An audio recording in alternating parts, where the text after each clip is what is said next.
Hola, mi nombre es Leonardo Sanabria, soy médico y docente del área Salud Integral del Adulto y en esta ocasión vamos a hacer un repaso sobre enfermedad diverticular. Antes que nada me parece oportuno hacer unas diferencias en cuanto a definiciones.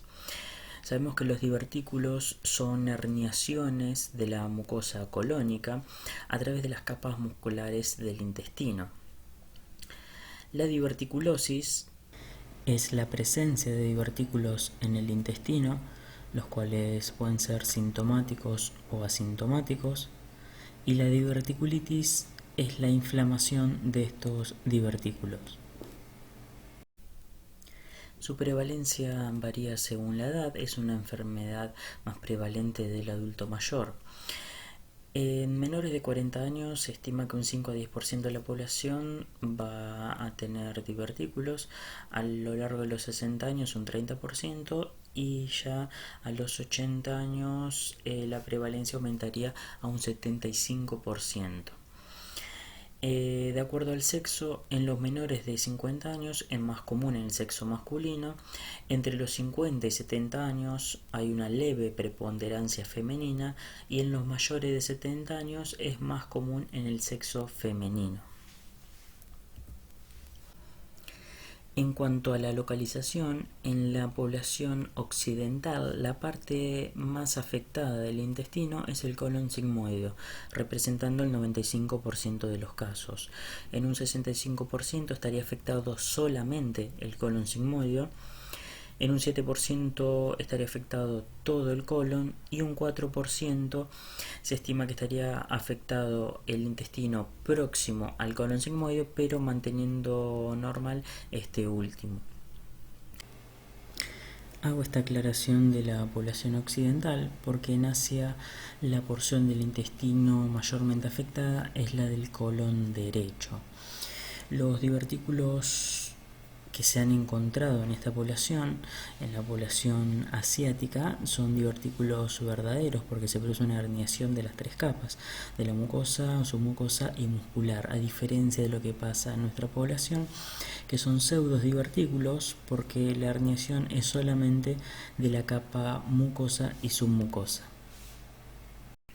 También en la población de Asia se vieron divertículos a una corta edad, por lo cual se pensaría que hay una cierta predisposición genética a desarrollarlos. Ahora bien, podemos diferenciar tres estadios: un estadio prediverticular, en donde va a haber un acortamiento y engrosamiento de la pared muscular del colon, pero sin presencia de divertículos. Una vez que se forman los divertículos, se conoce como diverticulosis, que es simplemente la presencia de divertículos, los cuales pueden ser asintomáticos o sintomáticos. Los sintomáticos pueden causar dolor o trastorno del tránsito intestinal o pueden estar complicados con hemorragia.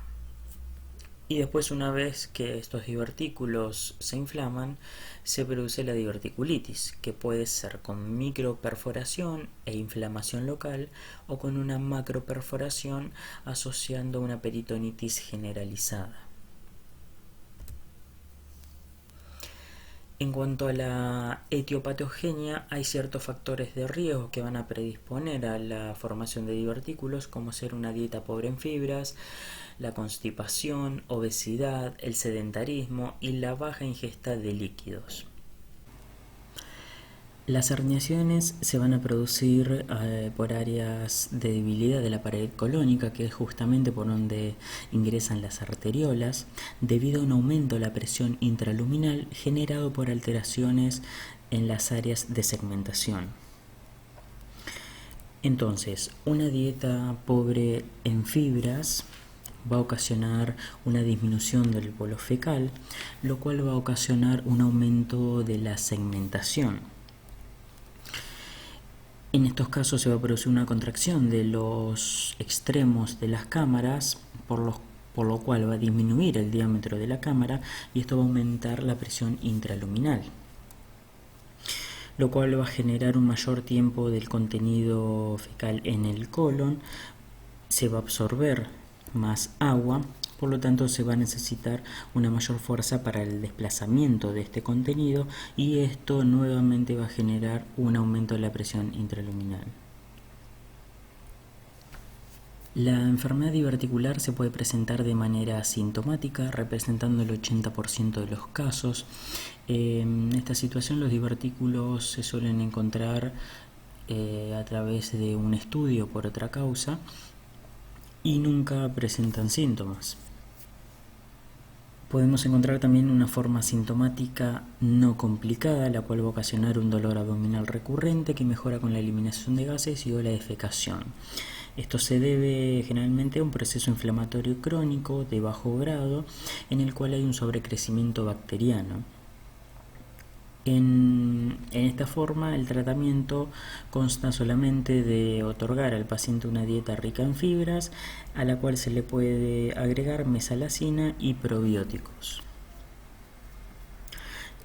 Y por último tenemos una forma sintomática complicada que va a estar asociado a una hemorragia o bien a la inflamación de los divertículos, que es la diverticulitis. El 5 al 15% de los pacientes con divertículos va a tener un sangrado en algún momento de su vida. Un tercio de estos pacientes van a debutar con una hemorragia digestiva baja, o sea, nunca tuvieron síntomas previamente y debutan con una hemorragia digestiva baja. Es la causa más frecuente de hemorragia digestiva baja masiva, representando el 30 al 50% de los casos. El 50 al 90% se produce por un sangrado en el colon derecho, tal vez porque los divertículos presentan un mayor diámetro y a su vez tienen una mayor exposición del vaso al agente agresor. Por suerte, el 80% de estos sangrados son autolimitados y hay ciertos factores de riesgo que van a contribuir a estas hemorragias, como ser hipertensión, el consumo de AINES, antiagregantes y anticoagulantes. De estos pacientes que presentaron una hemorragia, el 30% va a tener un segundo episodio y de estos pacientes un 50% va a presentar un tercer episodio. El tratamiento en estos casos consta de la estabilización del paciente. En caso de que el sangrado continúe, se puede realizar una colonoscopia o una arteriografía y en el último de los casos se recurre a la cirugía para controlar el sangrado. En esta imagen vemos las áreas por donde ingresan las arteriolas, que esas son las áreas de debilidad de la pared muscular por donde se produce la herniación. Esta es una imagen intraluminal por una colonoscopia donde se ven los divertículos y el sangrado activo. Ahora bien, la segunda complicación es la diverticulitis, que es la complicación más frecuente de la enfermedad diverticular. Hay dos teorías que explican este proceso. Una es la teoría clásica, que habla de una obstrucción luminal, la cual se ha dejado en desuso, y la teoría actual, que habla de un proceso inflamatorio crónico que es reagudizado, en el cual se produce una erosión del fondo del divertículo y se produce una perforación, la cual puede ser una microperforación o una macroperforación. Y a través de esta perforación hay una migración bacteriana a la grasa pericólica, produciendo también una inflamación de esta. La diverticulitis en el 75% de los casos es una diverticulitis no complicada y en el 25% restante se puede complicar por un absceso, por una perforación libre con peritonitis, con una obstrucción o con una fístula. En cuanto a la formación de un absceso diverticular complicado, va a depender de la capacidad de los tejidos pericólicos de controlar la diseminación del proceso inflamatorio. La perforación libre con peritonitis es infrecuente, ocurre más frecuentemente en los pacientes inmunocomprometidos y está asociada a una alta tasa de mortalidad. En la mayoría de los casos requiere una intervención quirúrgica urgente. En el caso de la obstrucción colónica completa por una diverticulitis es rara. La obstrucción suele ser parcial, que es lo más común que se pueda observar, y se produce como resultado una combinación de edema, espasmo intestinal y cambios inflamatorios crónicos. Y en cuanto a las fístulas, ocurren en el 2% de los pacientes con enfermedad diverticular complicada aproximadamente, y suelen ser colovesical en su mayor porcentaje, representando el 65%, colovaginal el 25%, colocutánea o coloentérica. En esta imagen vemos un aumento del espesor de la pared del intestino causando una obstrucción. Acá se puede ver un absceso pericólico y en este lugar una fístula colovesical. En esta otra imagen se puede ver una perforación del divertículo. El cuadro clínico puede ir desde una presentación asintomática hasta una peritonitis generalizada. El cuadro típico es un paciente que consulta por un dolor en fosa ilíaca izquierda que duele a la palpación y puede estar acompañado de malestar general, anorexia, febrícula o fiebre, que es inespecífico, constipación o diarrea o rectorragia. ¿Cómo vamos a hacer el diagnóstico?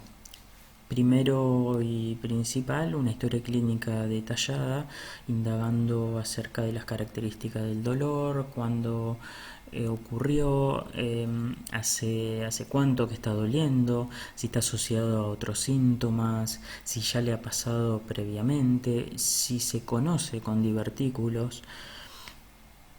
Luego de un examen, de una anamnesis completa, vamos a pasar al examen físico, el cual va a denotar un cierto dolor que puede estar asociado a una defensa abdominal en fosa ilíaca izquierda o no. Podemos solicitar un laboratorio, lo que vamos a buscar es el aumento de glóbulos blancos, que tampoco es específico, o anemia, que puede ser producida por un sangrado crónico microscópico. Y por último podemos solicitar estudios de imágenes, los cuales nos van a ayudar a arribar el diagnóstico y también nos van a servir para realizar la clasificación y ver la severidad de la diverticulitis. Tal es el caso de la tomografía con contraste. En esta imagen se pueden ver los divertículos en donde se aloja el contraste. En caso de no contar con un tomógrafo, podemos pedir una ecografía de abdomen, en la cual se va a ver ciertas alteraciones que no puedan hacer pensar que el paciente está con una diverticulitis, como muestra esta imagen, que se ve la inflamación de la pared del colon y rodeado de una grasa también hiperecogénica que demuestra también una inflamación. En caso de que sospechemos una perforación de una víscera hueca, podemos solicitar una RX de tórax para buscar neumoperitoneo. Como vemos en este caso, este signo se llama signo de Popper. El neumoperitoneo se puede ver en el 11% de pacientes con diverticulitis aguda. También podemos solicitar una RX de abdomen, la cual va a mostrar algunas alteraciones, como ser dilatación del intestino delgado y grueso, o el ilion, obstrucción intestinal, u opacidades de partes blandas sugestivas de abscesos. También podríamos solicitar un colon por enema, en el cual se instila contraste por el recto y se hacen distintas placas en distintas proyecciones. Y también podríamos solicitar una colonoscopía, y en este caso se ven los divertículos en estas zonas. La colonoscopía nunca se debe solicitar en el episodio agudo, debido a que en la colonoscopía se realizan insuflaciones del intestino y esto podría provocar una perforación.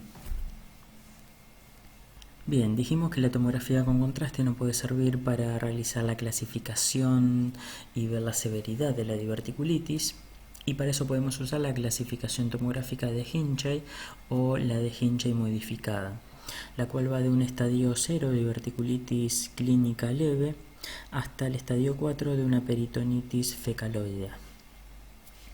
De acuerdo al estadio también va a ser el tratamiento, siendo en una clasificación de Hinchey modificada 1A, el tratamiento puede ser ambulatorio con antibiótico, el cual va a ser ciprofloxacina más metronidazol por 7 a 10 días o amoxicilina con clavulánico, acompañado de una dieta líquida.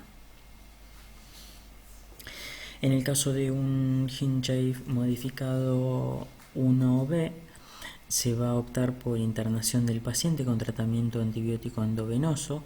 Los antibióticos van a ser lo mismo que para el tratamiento ambulatorio, ciprofloxacina más metronidazol. Y en el caso de un Hinchey 2, 3 o 4, el tratamiento va a ser quirúrgico, el cual puede ser drenaje percutáneo, laparoscopía o cirugía convencional. Y ahora bien, para ir terminando, el diagnóstico diferencial de esta patología lo podemos hacer con el cáncer de colon, una colitis isquémica, con una enfermedad inflamatoria intestinal, síndrome de colon irritable, con patologías ginecológicas como ser una enfermedad pelviana inflamatoria, una rotura de embarazo ectópico o un quiste ovárico roto, y con patologías urológicas como ser cólico renal y pielonefritis. Muy bien, eso ha sido todo. Esta es la bibliografía consultada y muchas gracias por su atención.